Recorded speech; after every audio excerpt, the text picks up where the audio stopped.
Feliz sábado, igreja. Sejam todos bem-vindos. Abra sua Bíblia em Lucas, capítulo 4.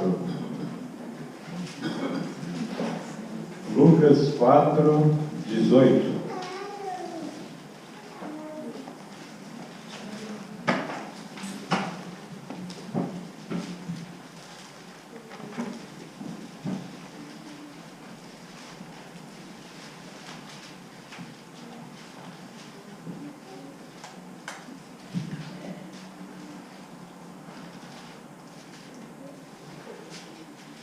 Lucas 4, 18. Todos acharam, amém?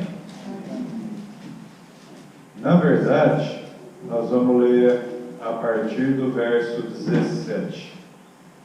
Isso está falando sobre Jesus, né? E foi-lhe dado o livro do profeta Isaías, e quando abriu o livro, achou o lugar em que estava escrito: O Espírito do Senhor é sobre mim, pois que me ungiu para evangelizar os pobres, enviou-me a curar os quebrantados do coração e a pregoar liberdade aos cativos, dar vista aos cegos, pôr em liberdade os oprimidos e a anunciar o ano aceitável do Senhor.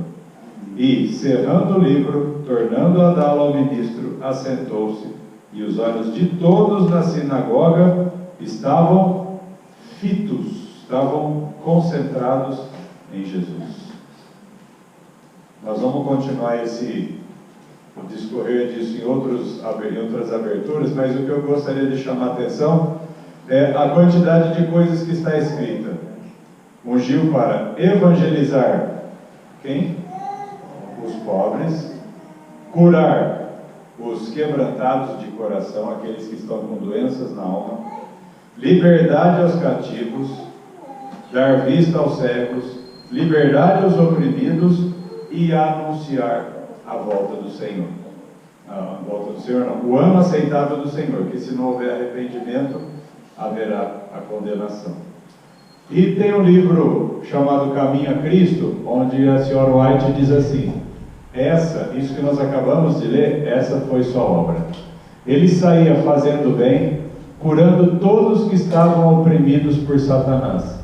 Havia vilas inteiras onde não se ouvia sequer uma queixa de doença. Imagina, uma cidade inteira sem uma dor de cabeça, sem febre, não precisava de dipirona, não precisava nada. Jesus tinha passado ali, ninguém sentia mais nada, pois ele passara e curara todos os enfermos.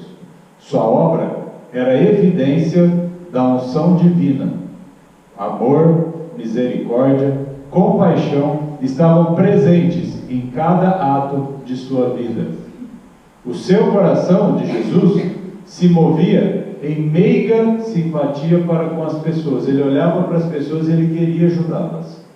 Ele assumiu a natureza humana para que pudesse ir ao encontro de cada necessidade do ser humano. Ele se tornou como nós, justamente para poder se compadecer, para poder sentir e agir dessa maneira.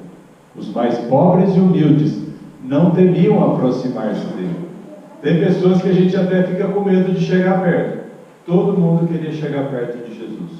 Até as criancinhas eram atraídas para ele. Elas gostavam muito de sentar-se no seu colo e olhar para aquele rosto sereno, bondoso, cheio de amor. Jesus não suprimia sequer uma palavra da verdade, mas falava sempre com amor. Nunca você ia ouvir de Jesus o que você queria ouvir. Ele ia falar o certo, mas ele falava em amor. Ele tinha tato, ou seja, jeito para lidar com as pessoas, e prestava bondosa atenção ao interagir com as pessoas. Nunca se mostrava rude, grosso, jamais pronunciava uma palavra severa sem necessidade. Quando era necessário, Jesus falava de uma maneira severa, falava, mas não era rude. Ele falava firme, mas sem ser grosso.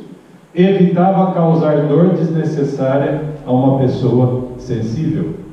Nunca se mostrava rude.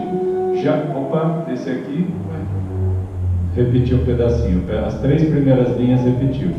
Ele não censurava a fraqueza humana, falava a verdade, mas sempre com amor.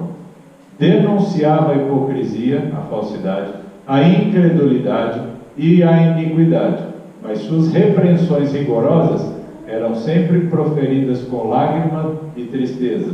O exemplo é Jerusalém. Chorou por Jerusalém, a cidade que ele amava, o qual se recusou a receber aquele que é o caminho, a verdade e a vida. Os líderes rejeitaram o Salvador, mas ele os considerava com meiga compaixão. Aquela oração que Jesus fez na cruz, perdoa-lhes porque não sabem o que fazem, Jesus não queria, não odiava Caifás nem Anás, ele não odiava ninguém, ele queria que eles fossem salvos. Mesmo na cruz, aquela oração não foi da boca para fora, ele amava. Ele queria que Judas fosse salvo. Jesus queria que todos fossem salvos, por isso ele morreu. Então os líderes rejeitaram o Salvador, mas ele os considerava com meiga compaixão. Sua vida foi de abnegação, ou seja, abriu mão de tudo, e repleta de cuidados pelos outros. Cada pessoa era preciosa aos seus olhos. Embora sempre se apresentasse com divina dignidade, inclinava-se com amorosa simpatia para atender a cada membro da família de Deus. Ele via em todos os homens seres caídos, cuja salvação era o objetivo de sua missão. Do mesmo jeito que Jesus viveu, assim nós devemos viver. Todas essas coisas escritas são as atitudes que Jesus fazia. E como que nós estudamos semana passada, inclusive nós falamos que nisto conhecerão que são meus discípulos, se amardes. Isso é o jeito que Jesus amava. Nós ainda não estamos lá, mas nós vamos chegar lá em nome de Jesus, amém? Vamos nos ajoelhar e vamos falar com o nosso Deus através desse Jesus.